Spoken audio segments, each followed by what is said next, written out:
The World Health Organization has declared COVID-19 a pandemic. COVID-19 stands for Coronavirus Disease 2019 and is caused by the severe acute respiratory syndrome coronavirus 2. Coronaviruses are a family of viruses that are common in people and many different species of animals, including cats and bats. Common human coronavirus typically causes an upper respiratory tract infection, like the common cold. Most people get infected with one or more of these viruses at some point in their lives. The human coronavirus infection typically resolves on its own, with basic rest while feeling miserable. Rarely the coronaviruses that infect animals can evolve and become a new human coronavirus, which then infect and spread between people. Important examples of these types of coronavirus include the severe acute respiratory syndrome coronavirus, also known as SARS, in 2003, and the Middle East respiratory syndrome coronavirus, also known as MERS, in 2012. In December 2019, Wuhan, a city in the Hubei province in China, noticed several unusual cases of pneumonia in the hospital. These patients most notably presented with clinical symptoms of dry cough, dyspnea, fever, and bilateral lung infiltrates on imaging. The coronavirus cases were eventually reported to the World Health Organization country office in China on the 31st of December 2019. Many of the cases were reported, and searches for the source have shown that the Huanan seafood market, a wet market, as the origin. The market was where a large variety of vertebrate and invertebrate animals, wild caught and farm raised, are sold. On January 1st, said markets were closed. On January 7th, Chinese scientists identified the pathogen responsible for the unusual pneumonias as the novel coronavirus. On January 11th, China records its first death, and a day after shares the genetic sequence of the novel coronavirus with the world, which would be important in finding or establishing a diagnostic kit for the novel coronavirus. On January 13th, the first case of the novel coronavirus outside of China was detected in Thailand. On January 20th, the first United States case was reported. And this was quickly followed by the identification of the first 3 cases of the novel coronavirus in Europe on January 24th. By the end of January, the coronavirus was found to have originated from wild bats and belonged to the similar group as the severe acute respiratory syndrome coronavirus, also known as SARS. And so hence, this coronavirus is known as the SARS Coronavirus 2. On January 30th, the World Health Organization declares this SARS Coronavirus 2 a global public health emergency. The first death from the coronavirus outside of China was in the Philippines on February 2nd. On February 11th, the World Health Organization announced that the official name of the disease would be COVID-19, a shortened version of coronavirus disease 2019. And the cause of COVID-19 is the SARS Coronavirus 2. The first death in Europe would occur in France on February 15th. On February 19th, the COVID-19 outbreak occurs in Iran. March 11th was the day COVID-19 was declared a global pandemic. It is the first pandemic caused by a coronavirus. On March 20th, Italy surpasses China as the country with the highest death toll. March 24th, Japan's Prime Minister and the International Olympic Committee agreed to postpone the Olympics until 2021 amid the outbreak. On March 26th, the number of cases globally exceeds 500,000. On March 29th, the United States has the highest number of cases globally, followed by Italy and Spain. On April 2nd, the number of cases globally surpasses 1 million. And the case continues. COVID-19 is a concern because it is highly transmissible.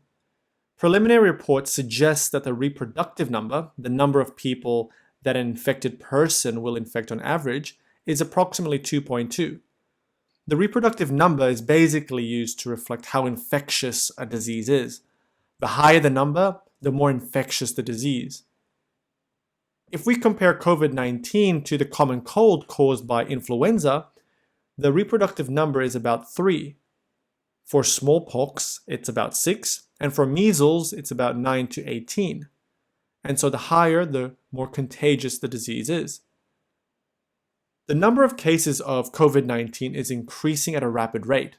And this is due to the contagiousness of the virus, but also due to an increase in awareness and the availability of diagnostic kits.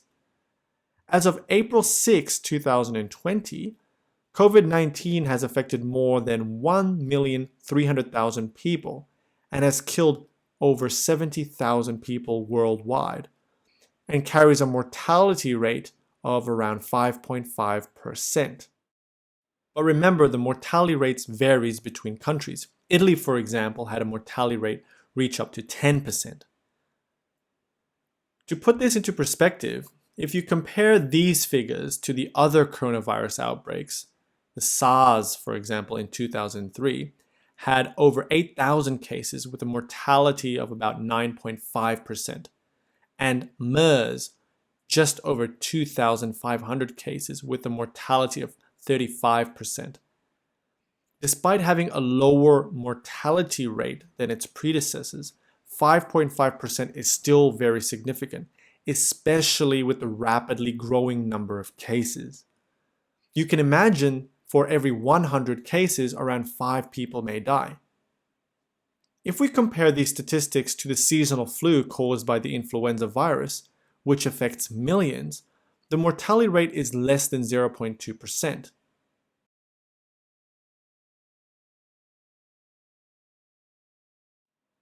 COVID-19 is caused by SARS Coronavirus 2, a beta coronavirus, whose name derives from their characteristic crown-like appearance in electron micrographs. It is composed of a single-stranded ribonucleic acid, RNA, protected by lipid bilayer and membrane proteins, which also contain the surface proteins called spikes.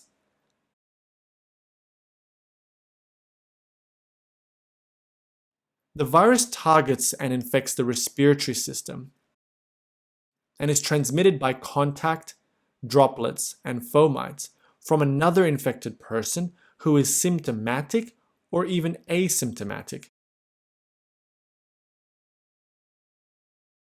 The incubation period, which is the time from infection to appearance of symptoms, is about 2 to 14 days. During the incubation period, the virus slowly triggers a response within the lungs. The lungs contain sacs of alveoli. Here we're looking at one alveolus. And the alveoli are where gas exchange takes place. Oxygen we breathe in, carbon dioxide we breathe out. The alveoli are made up of alveolar cells. One of the functions of these alveolar cells is to produce what's called surfactant, which coats the inner lining of the alveoli, which helps keep the alveoli open and allows for oxygen and carbon dioxide exchange. SARS Coronavirus 2 mainly invades alveolar epithelial cells, resulting in the respiratory symptoms. Let's take a look at one of these alveolar cells in more detail and look at how the virus invades and replicates within the cell. The virus targets and binds onto ACE2, a receptor, as well as an enzyme on the surface of type 2 alveolar cells, via the surface proteins we learnt called spikes. ACE2 is needed for virus to gain entry inside the cell. ACE2 is needed for the virus to gain entry inside the cell. And this suggests that SARS Coronavirus 2 may have a similar pathogenesis to SARS. And so this image will be a representation of the coronavirus life cycle within the cell. Coronaviruses generally will enter via endocytosis or direct fusion of the viral envelope with the host membrane. Once inside, the virus particle is uncoated, and its genome enters the cell cytoplasm. Since coronaviruses have a single positive stranded RNA genome, they can directly produce their proteins and new genome in the cytoplasm by attaching to the host's ribosomes. The host's ribosomes will translate the viral RNA to make proteins that will make RNA polymerase. The RNA polymerase will read the positive strand of RNA of the virus again to make a negative RNA strand. The negative strand will be used by the RNA polymerase again to make a positive RNA strand, as well as other small positive RNA strands.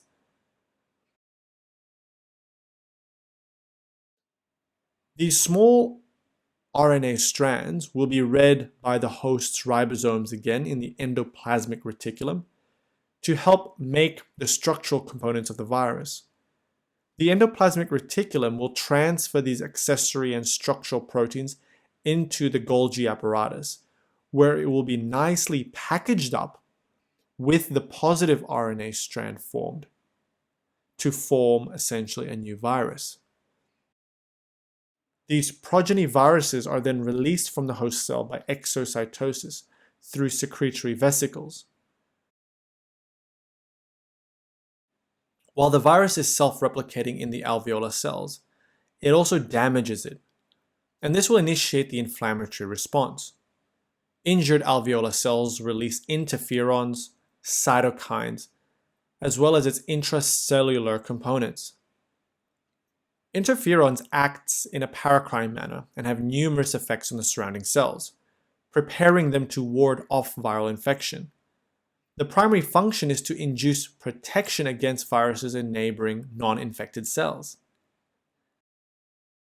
Alveolar macrophages detect cell injury via damaged associated molecular patterns from the alveolar cells.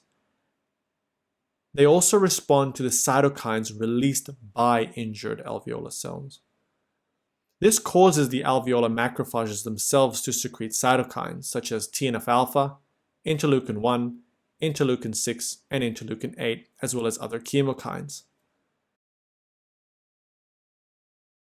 The inflammatory process occurring within the lung parenchyma stimulates nerve endings responsible for initiating the cough reflex. Thus, people often present with a dry cough early on. TNF-alpha and interleukin-1b are pro-inflammatory cytokines and cause increase in vascular permeability and increase in expression of adhesion molecules.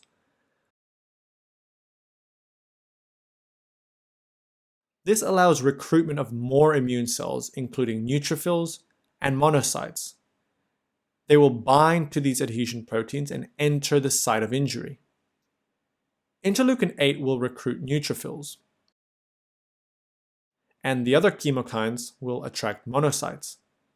The increase in vascular permeability causes leakage of the fluids into the interstitium, causing interstitial edema, and then into the alveoli, causing pulmonary edema. And this will cause dyspnea and impaired oxygenation, leading to hypoxemia, meaning low oxygen levels in blood. The increase in circulating macrophages and neutrophils means an increase in white cell count in serum. While neutrophils are important in the acute setting by engulfing viruses and other debris around the area, it can actually be detrimental after a while because it releases chemicals as a byproduct, damaging the surrounding tissue. And so you get damaged alveolar cells all over. And this means less surfactant being produced. When you have less surfactant, this means the alveoli can easily collapse. This will result in impaired oxygenation, leading to hypoxemia. The white blood cells and damaged endothelial cells release other inflammatory mediators, the arachidonic acid metabolites, including leukotrienes and prostaglandins. Leukotrienes will cause bronchoconstriction, impairing ventilation, leading to hypoxemia. Prostaglandins, interleukin-1, interleukin-6, and TNF-alpha are all responsible for causing fevers, a prominent feature of COVID-19.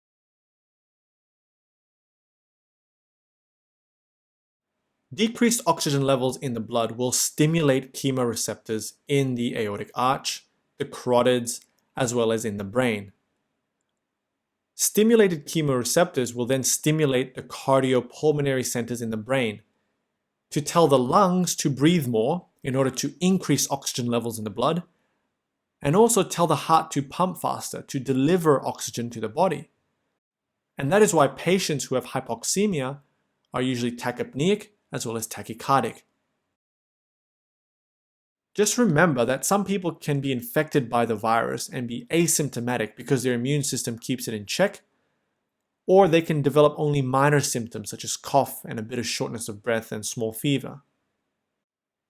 Regardless, let's continue on with the immune response to the coronavirus. So the alveolar macrophages can also detect the virus using its special receptors called toll-like receptors. It can engulf the virus particles through phagocytosis, process it, and then present it on their surface. Studies have shown that the spike protein of the virus could be presented.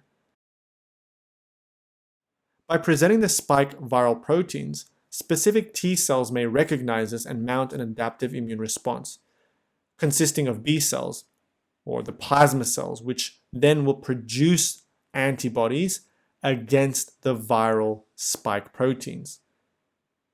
Now, interestingly, in viral infections in general, which includes COVID-19, a common finding is lymphopenia, which is probably a result of the release of interferons. And interferons are again released in response to viral infections. Interleukin-6 is a potent pro-inflammatory cytokine, which was also released in this whole inflammatory process. And it has many effects. It stimulates hepatocytes to produce acute phase reactants, including CRP, fibrinogen, and hepcidin. CRP is measured in blood and is a good marker of inflammation. In summary, the injured lung, accumulation of fluid, ventilation-perfusion mismatch, and hypoxemia that is not related to the heart function is what is called acute respiratory distress syndrome and is the leading cause of mortality in COVID-19. People get varying degrees of severity with COVID-19. Now, majority will only get mild infections, 80% of cases.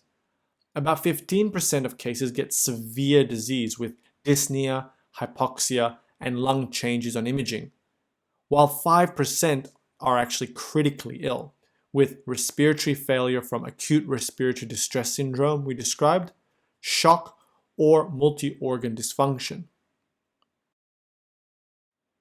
Multi-organ dysfunction involves the liver. You get liver derangement. And for the heart can leak troponin, and this is a marker of some cardiac injury.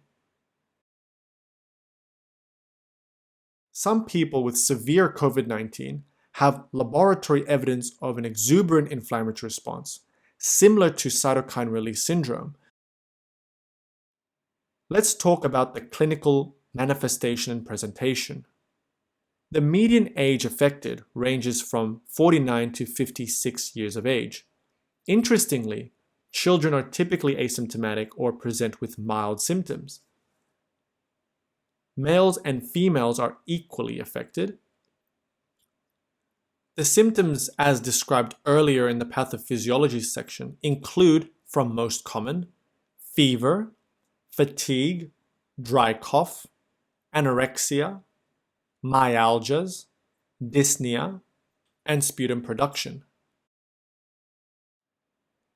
These symptoms can progress, and people may develop pneumonia and even acute respiratory distress syndrome, requiring intensive care.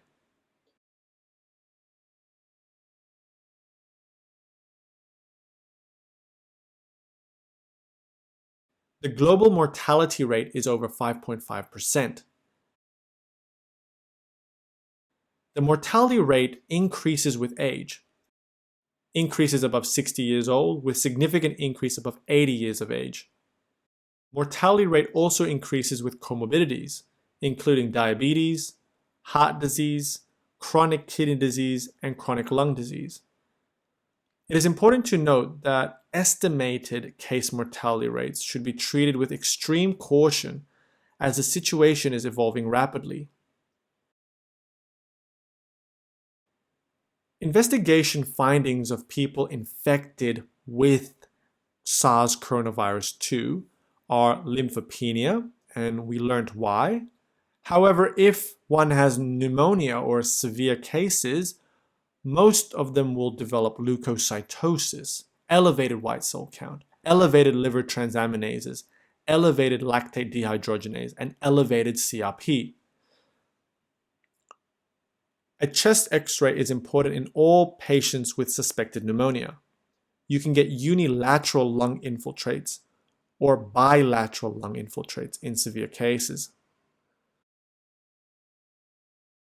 A CT chest in patients most commonly demonstrate ground glass opacification with or without consolidative abnormalities, consistent with viral pneumonia.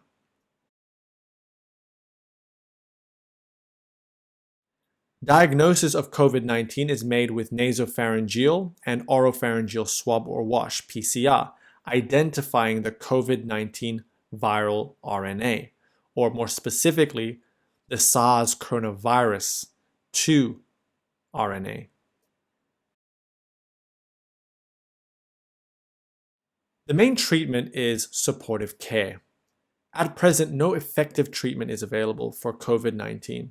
This includes antivirals, antibiotics, steroids, traditional medicine, or a vaccine. Treatment can be broadly divided into home care. So home care is appropriate for patients with mild infection who can be adequately isolated in the outpatient setting. For these people, it's important to prevent transmission to others and to monitor for clinical deterioration, which should prompt hospitalization. And your second one is hospital care, and this is for the more severe and critically ill. Here in hospital, it is mainly supportive care.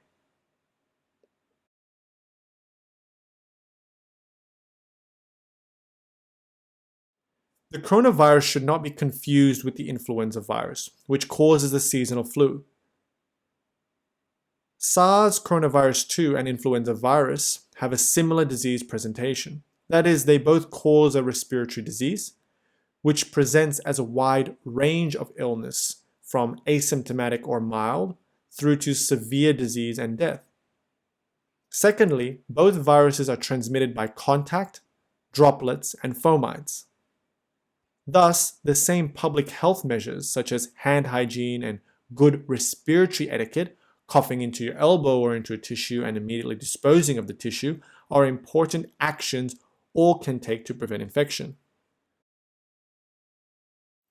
The big difference is that the influenza virus, which is the cause of the seasonal flu, has vaccines available yearly to prevent influenza, whereas the coronavirus has no available vaccines yet and only relies on the body's own immune system as defense.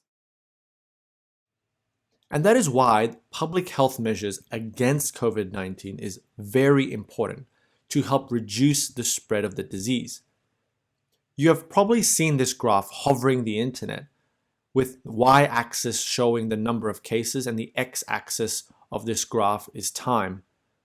When an infectious outbreak such as COVID-19 hits, the number of cases will skyrocket, and so too will the number of deaths when there are no public health measures in place. This spike shows us that many people are getting sick all at once. If that were to happen, there wouldn't be enough hospital beds or mechanical ventilators for everyone who needs them, and your country's healthcare system will be overwhelmed and at capacity. That's already happening in Italy, for example. The goal of an infectious outbreak, and what this graph will hopefully show you, is the importance of flattening the curve. The idea is to increase social distancing in order to slow the spread of the virus so that you don't get a huge spike in the number of people getting sick all at once. There are a number of measures we can do to help flatten this curve. The first step is to help protect yourself. Wash your hands thoroughly for at least 20 seconds, especially after visiting public spaces. Avoid close contact with those who are sick, but also reduce human-to-human transmission by avoiding big social gatherings in case there is someone potentially sick there. Take steps to protect others by staying at home if you are sick. Isolation is recommended for at least a week, and if concerned of COVID-19, to contact your doctor for potential diagnosis.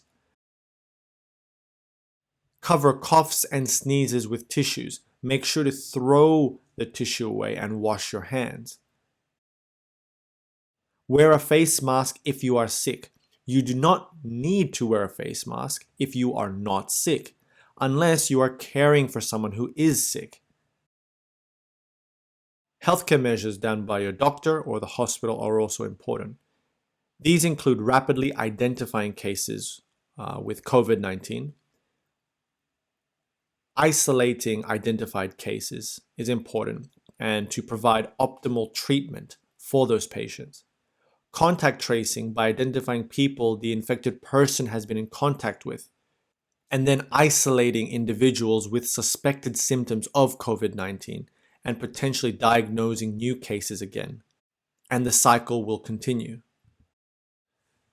The development of a vaccine for COVID-19 is an urgent public health priority. You can now appreciate the importance of having the yearly vaccine against influenza, for example, which causes the seasonal flu. I hope you enjoyed this video on COVID-19, the summary. I guess the take-home message is that it's important to protect yourself, but also to protect others by applying those measures we just talked about. Stay safe, and thank you.